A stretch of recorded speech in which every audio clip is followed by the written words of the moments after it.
A Canadian who has lived in China for 22 years, has over 2,000 plus hours of coaching, a certification as a Scrum Master, specialization in organizational transformation, strategy development, and leadership development, consultancy work, and experience with top organizations spanning North America, Europe, China, and throughout Asia. Our next speaker is a powerhouse of knowledge and experience when it comes to team engagement. Cindy is currently completing her MSc in psychology and the neuroscience of mental health at King's College. And she is a global board director for ICF Coach Education. I have not touched on everything that Cindy has done, achieved, or is currently doing, but I will add that Cindy is a mother, a wife, and, as she told me once, an efficient and well organized individual. And her session with us is going to take a different format today. It's going to be a little bit more interactive. So, with all the joy and warmth in your heart, please welcome Cindy Jensen to talk about integrating neuroscience into coaching practice for personal and organizational growth. Over to you, Cindy. Thank you, Gloria. Thank you for that very kind introduction. I would like to take you with me everywhere I go. I really appreciate that. And especially when you said efficient, and we were struggling with the PPT, so I'm going to share that now. So, this is a great conference. I have enjoyed the learning and dialogue we've had up until now. It's been very exciting, and I appreciate all the organization behind this. Tonight, I'm actually going to wear several hats. I'm going to wear the coach hat. I'm going to put on the hat of the organization as well. Just to give you a little bit of background on me personally, I'm the CEO of Empower One. I've had 10 plus years, 15 years in corporate. So my corporate background was with PepsiCo Foods and a TELUS Mobility, which is a mobile tech company in Canada. So for the last 20 years, I've been here in China working with organizations throughout Asia Pacific and different parts of the world. So I will share my screen now. And my intention this evening is to keep it a little bit interactive. So, one second, please.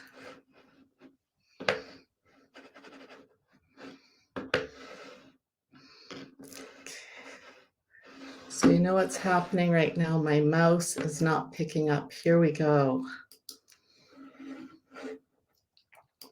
Excellent. So everybody can see this okay, right?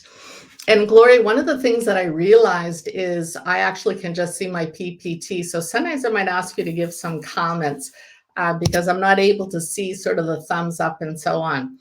Okay. So this is, yeah, thank you. We'll keep it dynamic like that. So this is our topic for this evening. And what I've done is I've broken it down into three kind of key areas. First, what I'd like to do is really explore some of the characteristics of high-performing teams. And you can also I invite the audience to wear kind of multiple hats.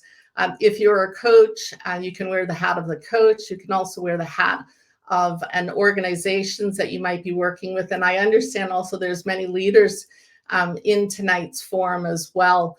So we'll be able to actually explore this topic from multiple perspectives. I'm going to introduce as well as a model, which is the JDR model on resilience and team engagement. And then what I'd like to do is actually tie that back into neuroscience to tell us a little bit, what does this mean? How does this connect with team engagement? So the characteristics of high-performing teams, and I want you to think about this for a moment. I want you to imagine for a moment when you have been working with high-performing teams or were a part of or maybe leading, What did you notice and what did you experience around that? We're going to take a look at that. And that's going to kind of frame up our conversation today as we work together around this topic.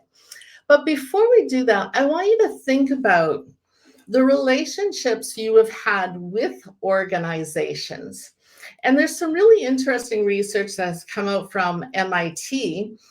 And what they talked about is that people have a much greater attachment to their work rather than their organization. And when you think about that, that's probably quite true because we have fond memories of the work that we're doing.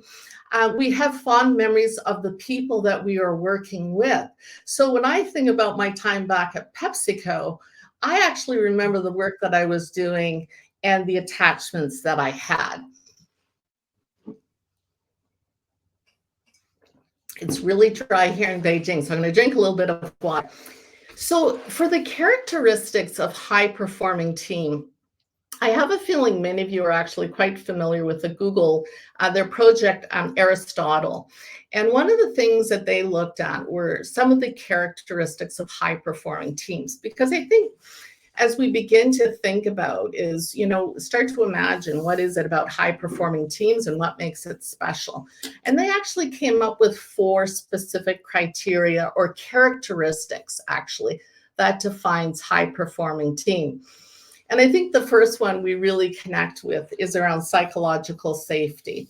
Really that opportunity to really an open sort of sharing environment to share a point of view. And I think many of you remember and know the work of Amy Edmondson, and she's heading up the Leadership Institute with Harvard, and she's done extensive work around psychological safety. And one of the things that she talks about in her work and her research, so she's worked across multiple organizations in the health sector and the academic sector, and her research has covered basically 20 years of work in organizations. And she's really talked about the impetus for this engagement is really around the psychological safety, the ability to bring your point of view so that whether because oftentimes, what happens? We are in organizations and maybe we are kind of tempered our points of view or ideas because we want to be seen as like having the right idea. We want to be making a contribution. And when you think about the psychological safety, it's actually very much driven and developed and shaped by leadership. The second thing, and you're going to see this actually show up in the model that we're going to be taking a look at, and that's really around role clarity. When teams and individuals have a really clear understanding on what are my responsibilities, where is my scope of autonomy, how do I get my work done, and how do I engage with others around decision making, this can be really important, the second thing. And I think the third thing, the third characteristic that they sort of identify, and I really connect with this from a personal standpoint, is the dependability. And I think we've all worked in organizations where we had this sense where we could count on others. There's an expression we often use is, when somebody has your back, and, there's something about the ability to kind of do our work, contribute to teams, and knowing that we can count on those around us. And then the final thing is around meaningful work. And really it's about having a connection to the work that we have, having the ability to feel that the work that we are doing is valued, right? And I guess my question is, when you think about meaningful work, and Gloria, this is for the chat group, what does meaningful work mean to you? Because this will actually segue quite nicely into the model. So Gloria, what are people saying? What does meaningful work mean to them? All right, so we're going to wait for the comments to come in. What does meaningful work mean to you? What does that look like? All right, so it says opportunity to contribute, right? Mhm. opportunity to contribute, work that is valued. And then I need to feel that I have a sense of purpose in my work. Yeah. Yeah. Yeah, So those key connection words: purpose, value, contribution, right? absolutely. So one of the things that I want to introduce, Gloria had shared with you that I'm currently doing my master's, and I have a feeling there are many of you who have a passion for research. And one of the things I think about being a student, so I'm now doing my third degree, and one of the things that I find that happens is you get curious because you have so much access to research. And what happened is, as I was working on my other topics around neuroscience, I came across this resilience model and team engagement. And I really connected with it. I connected with it on a number of different levels because of the work that we do around with organizations around team engagement. A couple of things that I started to observe is when I looked at this research, I started to realize the real connection that it had in terms of some of the things that we are doing in organizations, and actually really addressing the question, what constitutes team engagement? What do we mean by that? And so the model is the JDR model. And I don't know if anybody is familiar with it. And this actually, we're going to be taking a look at an adapted model. And originally, the research came out around 2001. And what it looks at, and I don't know, Gloria, can you see my mouse as I move it along here? Are you able to see that? No. Oh, right. Now okay. I thought I Okay. did for a second. So what I'm going to do is help people kind of navigate this. So we're going to look at this intuitively. I just want you to think about what is this saying. And then we're going to do a little bit of a deep dive around the job demands and the JDR model.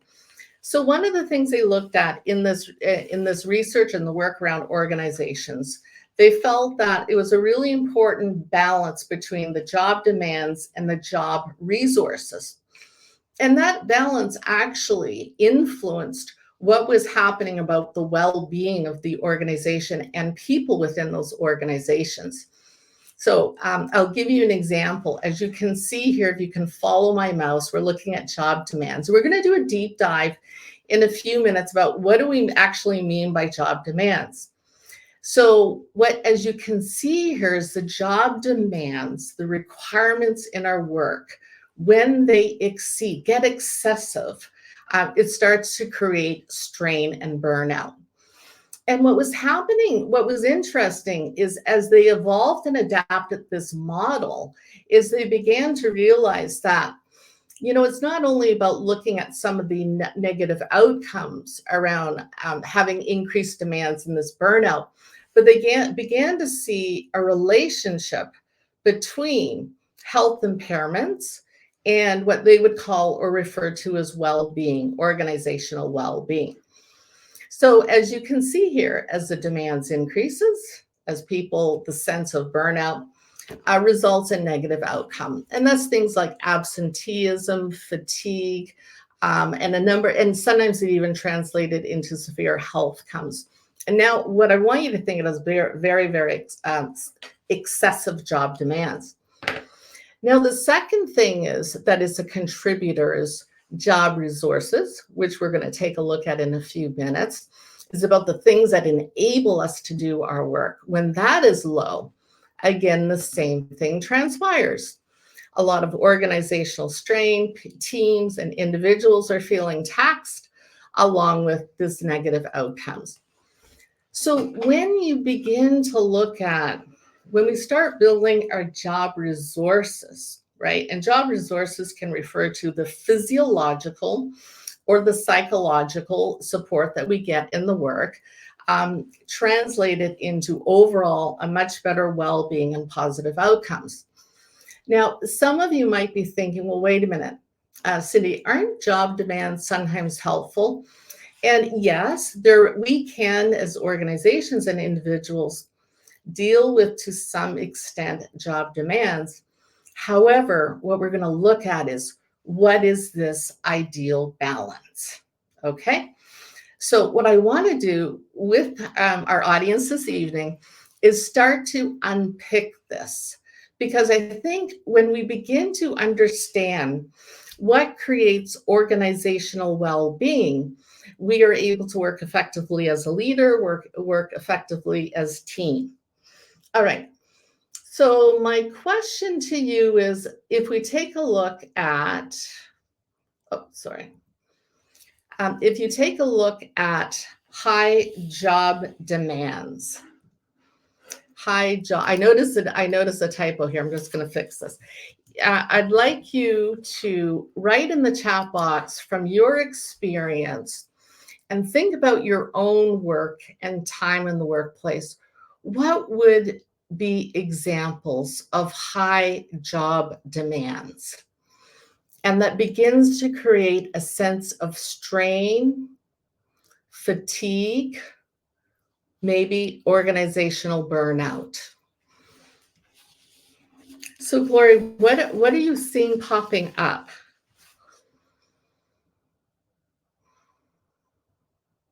I'm seeing constant change, incredibly tight timelines, multitasking.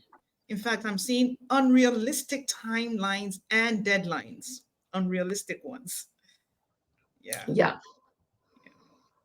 Yeah. Multiple concurrent deadlines and shifting goals, Mhm. multitasking. Short delivery times and deadlines seems to be a common theme.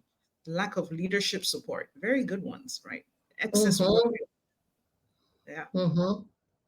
Mhm. And I'm going to build on this question also, because I think oftentimes we're thinking like in the corporate environment as well. This context of job demand, you can even think about it in jobs like, for example, manufacturing, right? So what would be, for example, if for those of you who are working in organizations that might have a manufacturing setting, what would be some examples of job demands? Examples of job demands in manufacturing, correct? Yeah. Because I think oftentimes what we tend to do is we tend to think of it, sort of like we're in the office, we're working with each other, we have job scope, we have job tasks that we're working on. And so this can really actually apply across from an organizational context. Okay, so I have some interesting responses here. Um, Union disputes, Mm, increased production targets, but with less budget. Um, More work giving with very short timelines to discover, to deliver. Yeah, lower quality products. Yeah, amen to that. And working with unreliable clients and suppliers. mhm. Yeah.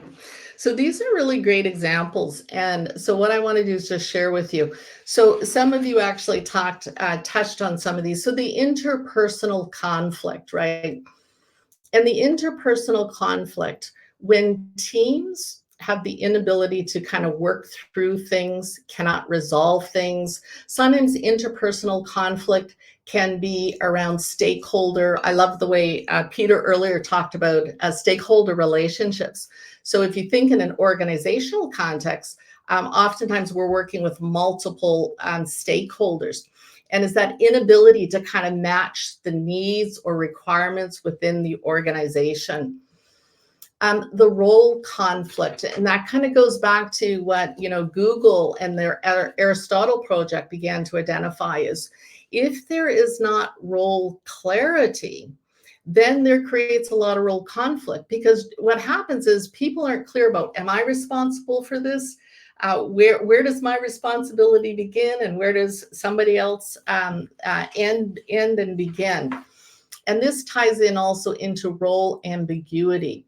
So especially as organizations are changing, or maybe new work scope is coming into a team or a department, it's really important to start to begin to kind of address some of these things. The reason why I asked about manufacturing is like unfavorable working conditions. So part of my background, I worked with PepsiCo. I also spent quite a bit of time in manufacturing.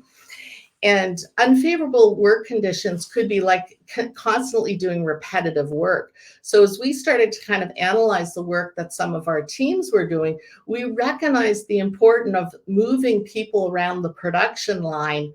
So there was, you weren't getting the sort of physical demands, but also that it gave them sort of a sense or change of environment. And that actually really helped boost kind of morale, and it also enabled people to get a broader understanding of their work as they worked in the different areas. Cognitive demands. So I think a lot of the work we do in our organization might be with R&D, with IT, with highly technical. So when people have consistently cognitive, we love to be intellectually challenged, but those moments where it just continues and can be very, very demanding. Role complexity. I loved, Gloria, how in your opening remarks where you talked about change. What are the changes we are facing today? And I think what I hear consistently from teams, leaders, and organizations is the complexity that we are today in organizations, in our economic environment, in the global environment, as we try and do business, and also some of the, here, for example, in China, could be even like regulatory changes where some of your markets might be impacted by that. Emotional demands. We're going to talk in a few minutes about some of the resources that kind of offset emotional demands. I loved about how in the chat group, somebody had talked about emotional demands such as leadership. When we know how taxing it can be if we're working with a leader who may not extend empathy, who does not sort of understand the team in the context of some of the challenges they might be facing. And that can actually create a fairly heavy emotional demand.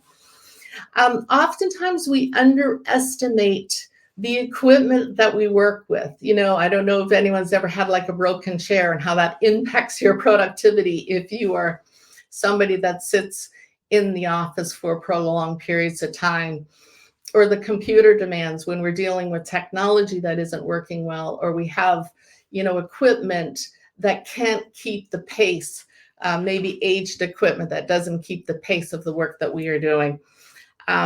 Job insecurity can be I think especially now, given our economic times and what some of the industries are being faced with, people, are just saying, hey, do I actually have a job in the foreseeable future? And then I just sort of drop these down as well. So performance demands, high expectations from the organization on the team around deliverables and tasks, and expectations, reorganization. And as you can see, the list continues. This isn't a comprehensive list. You're probably thinking of things that that maybe haven't been listed here, that's coming to your mind. Gloria, just checking in with you, is there anything that popped up from the group chat that might be different or builds on this one? Not that I've noted. I'm sure there. Okay. Okay. Yeah. All right. So now let's take a few minutes and take a look at job resources. You can see me correcting. So what I want you to do is, if you could, these slides got switched around. If you could think about now, what are some of when we define job resources, what are some of the things that enable organizational well-being, that enable this high level of engagement? And oftentimes, we recognize actually there's a correlation between well-being, engagement, and team performance, right? The enjoyment and the love that we have in the work that we're doing. I think oftentimes when you think about well-being and engagement, sometimes people talk about the energy that they feel when they think about their work, right? Oftentimes, as a coach, when people are trying to, think about changes, changes in roles and changes in jobs, I think oftentimes, a helpful question can be, when you think about this, what energy are you feeling around that? So, Gloria, what are you seeing from the group regarding the job resources? What? No answer coming in yet. Okay, right. Good leadership who lead with curiosity, freedom Yeah, of expression in your role, space to contribute to, shape, and oh, sorry, I just lost that one. All right, let's go with growth opportunities, a supportive team, a supportive manager, autonomy, collaborative colleagues, right? Right nice. work environment. Yeah. Yeah, very good. And I think that captures it really well. So let's just take a look at what this model represents around job resources. So this is not in any particular order, and there's not any particular emphasis, but also the job resources it's really about maybe career opportunity. It doesn't even necessarily need to be sort of promotional. I am advancing in my career. It could be the opportunity that we can work across an organization in gaining experience. And especially as organizations are going through sort of budget cuts back, and maybe they don't have as many positions opening as to enable people to advance in the organization, taking a look at sort of cross-functional or being able to build a skill set can be really important during these particular times. And it's quite interesting how some organizations have been very, very creative, even with budget cuts and not being able to enable sort of promotional opportunities, have been very, very creative in enabling engagement around organizations around some of the job scope and work that people are doing. Appreciation and gratitude. And I think so often what happens is we're moving so fast as organizations. Are we taking time to pause and to acknowledge and recognize the work that people are doing? And I'll tell you why this model really connects with me, because I've, worked with different organizations who are actually been very, very small, and they've been able to retain their talent for many, many, many years. And there's always a curiosity around that.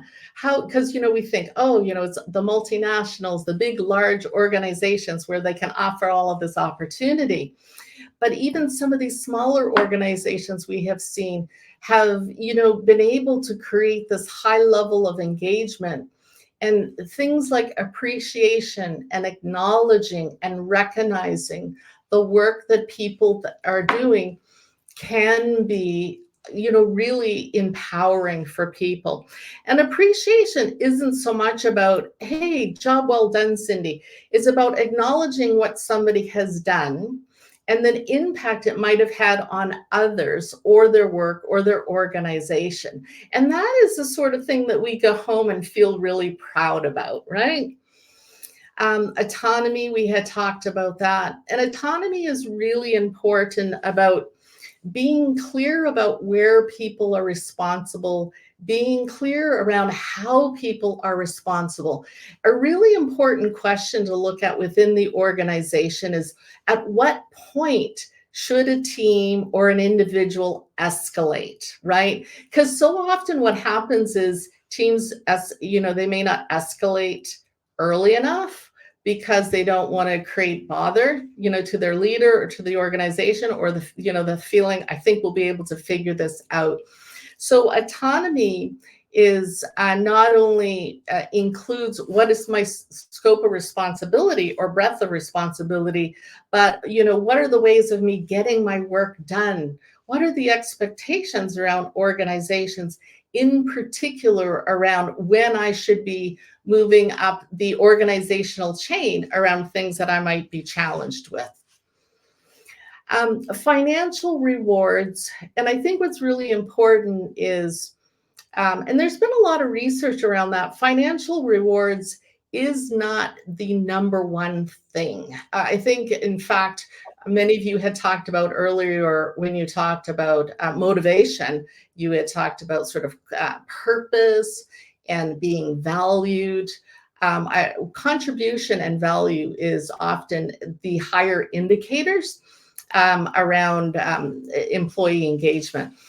Now, financial rewards, when that becomes really, really important, is when people recognize that they're not being paid according to what the market is paying. If they, the feeling is if I walk out tomorrow, am I going to get being paid substantially more?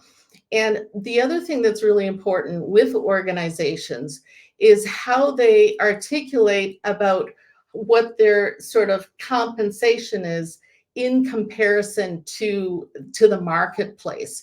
So it doesn't mean that organizations have to be the top payers in order to retain, because as long as they're able to articulate that, okay, we want to make sure people are being paid fairly. We're not going to be the highest paying. We're not going to be the lowest paying.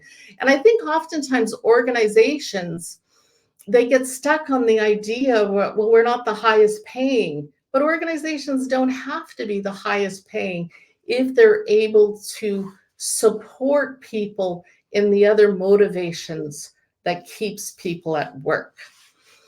So Cindy, we have Yeah. gotten to question and answer time so fast.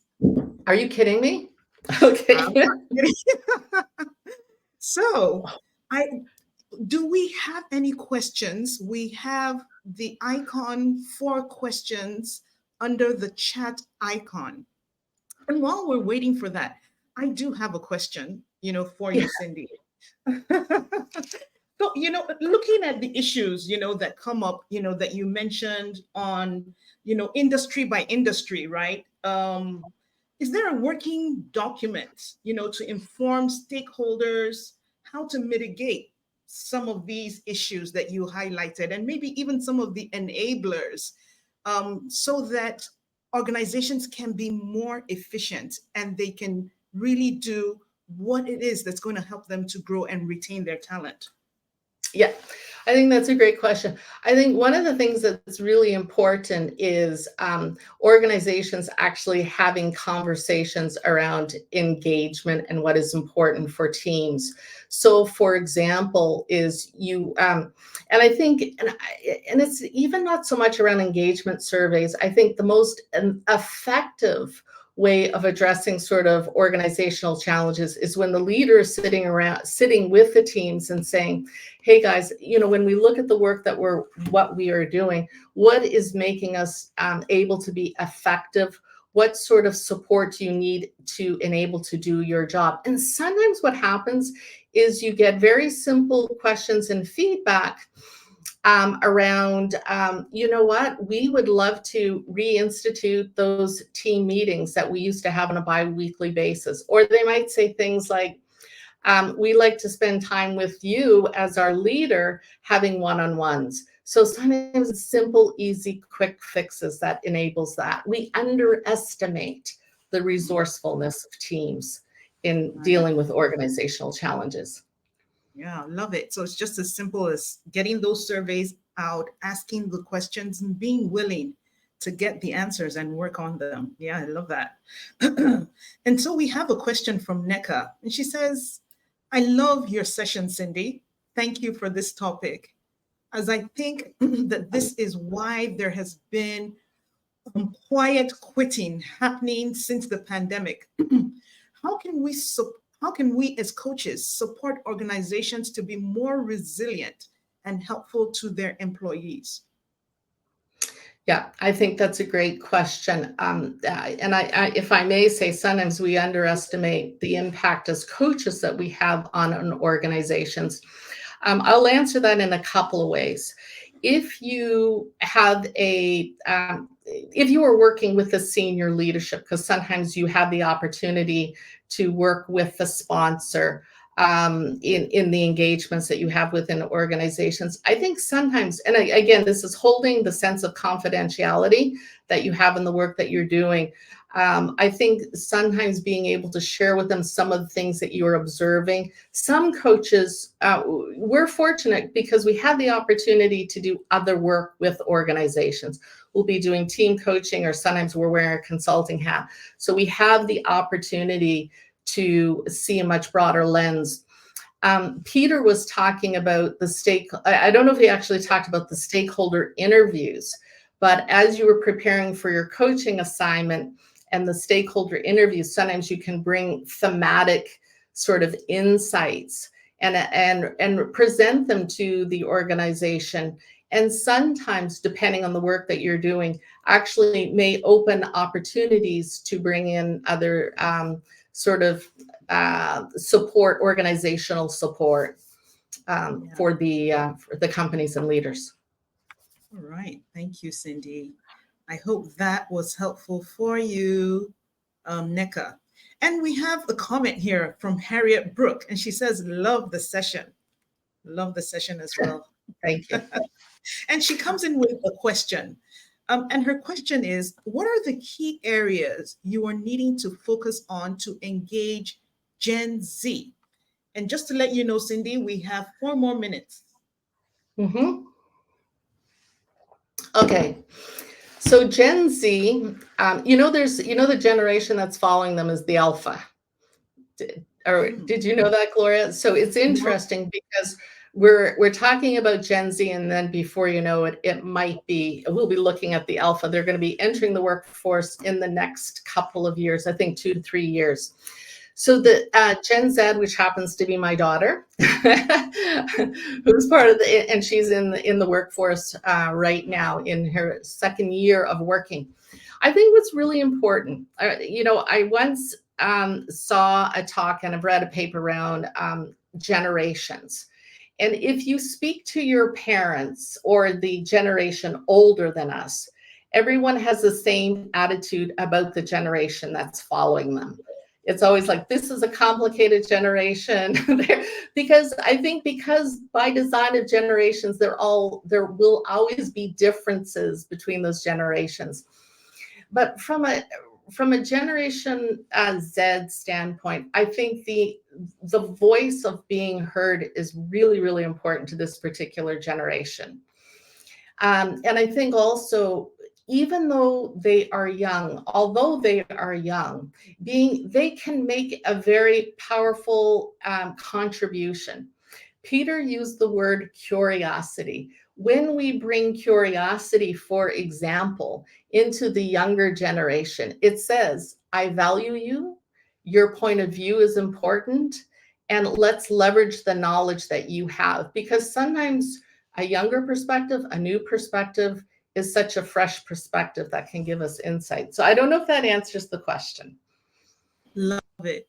Love it. A younger perspective could be a fresh perspective, and they just want to be listened to, and they want to be heard and valued. I agree with you 100%. And so because Cindy, did you want to say something? Yeah, I want to say one thing. My enthusiasm of sharing some of this, so my PPT. So for those of you, there was a back end which talks a little bit around the neuroscience. Reach out to me on LinkedIn, and then I will send to you the rest of that presentation. And we're doing some writings around team engagement and also in the neuroscience as well. So all right. but you know what, Gloria, just kind of in summary, I think in summary is what was really important. I think sort of the backbone of the presentation was really about looking at that model and asking yourself as leadership, as coaches, how would this knowledge and sense of inquiry enable us to identify a better team engagement and resourcefulness within organizations? Very true. Very true. Thank you so much, Cindy. That was so insightful. And we do have some other questions. I believe that as you connect with her, you could ask her those questions. Thank you for the invitation to connect with you.